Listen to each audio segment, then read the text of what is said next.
Dama ita duenda? Daytime. Oh, ye kadi dama tata.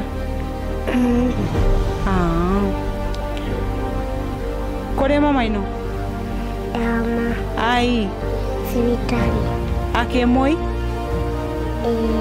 Aina ya? Nganaje Ngai. Imek. Shindwa. Shindwa lolo mek. Palamu etienga. Itoni mama wangu. Ititi shule? Shule iti? Chekechea. Mbe chekechea iti? Safi sana. Utakuwa mtoto mzuri. Si ndio mwanangu Ujitahidi usome. Sawa mwanangu mzuri? Kwa majina naitwa Veronica Daudi Kidemi kutoka shirika la Voice of Women Africa. Ni mwanaharakati wa haki za binadamu. Tunatetea wanawake ambao wamepitia ukatili pamoja na watoto, pamoja na wasichana.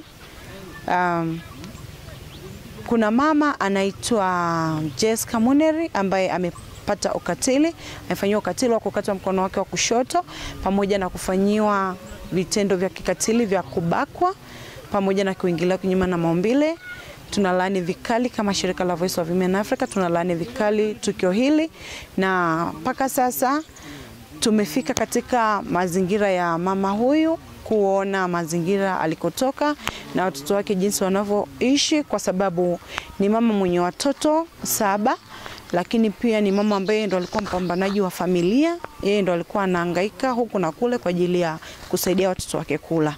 Kwa hivyo tumefika hapa kujionea hali halisi ilivyo na watoto wanaishi vipi. Kiukweli tumeona mazingira ni magumu sana sana sana sana sana.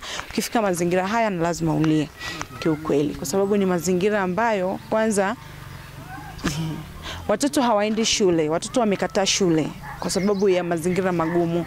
Yaani umbali kutoka nyumbani paka shule ni kilomita za kutosha kabisa. Sababu kama ni sehemu ambapo pikipiki inakutoa kutoka shule kwa shilingi 3,000 paka nyumbani. Sasa unaweza ukafikiria mtoto mdogo ambaye ana miaka 4 au 5 anawezaje kutembea umbali mrefu hivyo. Kwa hivyo mazingira ni magumu, hakuna mtoto wake hata mmoja aliyesoma, wote wameshia darasa la 3, wengine darasa la 4, na kwa sasa hivi kuna watoto wadogo ambao ndio wako chekechea wadogo.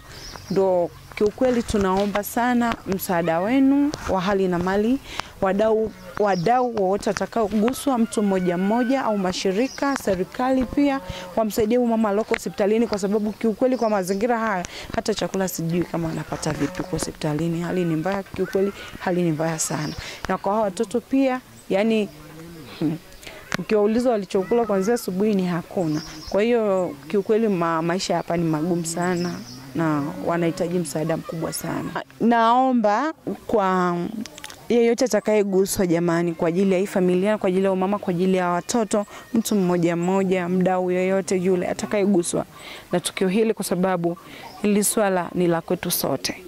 Naomba tuungane pamoja ili tuweze kuwagusa hawa watoto, kuwasaidia jamani. Ni kwa namba zangu, kama mtu atawiwa kusaidia chochote ni 0755 21 25 06. Asante sana. Jina langu ni Veronica Kidemi.